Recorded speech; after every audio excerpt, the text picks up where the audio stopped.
Today, a hope of many years standing is in large part fulfilled.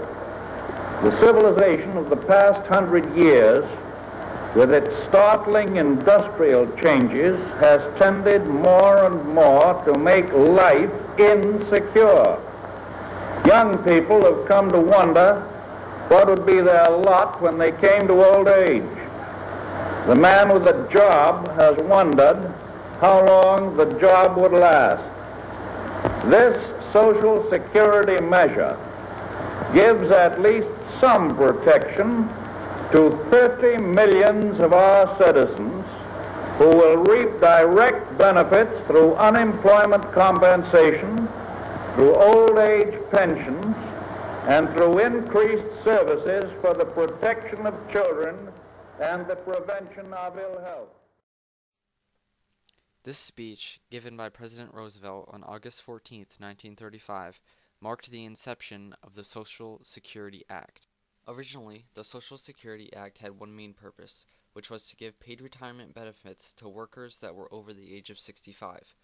The original law also contained three major additional parts. First, the Social Security Act that was signed in 1935 contained the first unemployment program, which assisted citizens who were unemployed for prolonged periods of time. Secondly, it gave aid to individual states for health and welfare programs. Finally, the law started the Aid to Dependent Children program, or the ADC. The ADC was primarily funded in order to give aid to children who had lost their fathers or who were a part of impoverished families. The Social Security Act planned to pay for these benefits by collecting an automatic payroll tax from employees' paychecks.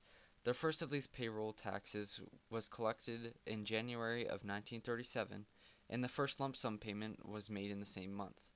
Monthly payments started in January of 1940, and Ida Mae Fuller was the first citizen to receive a monthly payment. 1 year before the first monthly payment was given, in 1938, legislators amended the Social Security Act so that spouses and minor children of a retired worker would also receive benefits. This was the first of many amendments that would come. Disability benefits were added in 1956, which meant that workers who were disabled could collect their Social Security benefits since they could not work. The next major amendment to the Social Security Act was in 1961, when President John F. Kennedy signed legislation in order to increase Social Security benefits for millions of Americans and to decrease retirement age from 65 to 62. After that, the next major change occurred when President Kennedy's successor, President Johnson, signed the Medicare Act of 1965, which added to the Social Security Act. The Medicare Act gave health insurance to the beneficiaries of Social Security. Even further changes to the Social Security Act came in the 1970s.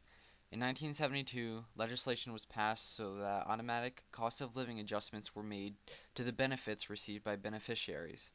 In 1977, President Carter signed a bill that increased Social Security taxes by a large amount. This tax increase was passed in order to ensure the safety of the Social Security program and to ensure that it stayed afloat. President Reagan brought forth the next major changes in Social Security during the early 1980s. He signed a bill into law in 1983 that made benefits of Social Security taxable, and he also signed a law that called for an increase in retirement age. These changes enraged many of America's senior citizens, and multiple protests were formed in order to speak out against President Reagan's actions. Today, Social Security is facing many controversies. A long-lasting problem that Social Security has faced is fraud and the theft of Social Security numbers.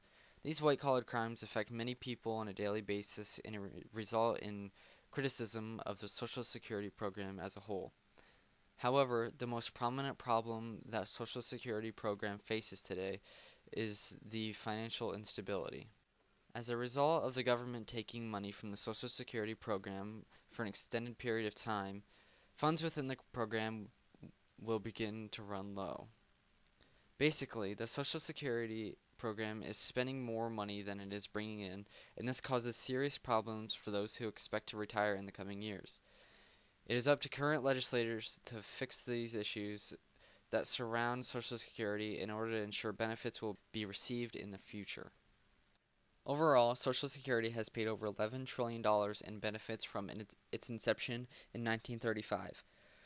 Social Security may face some serious problems in present time, but is still supporting millions of citizens every single day, whether they be of old age, disability, survivors, or dependent children.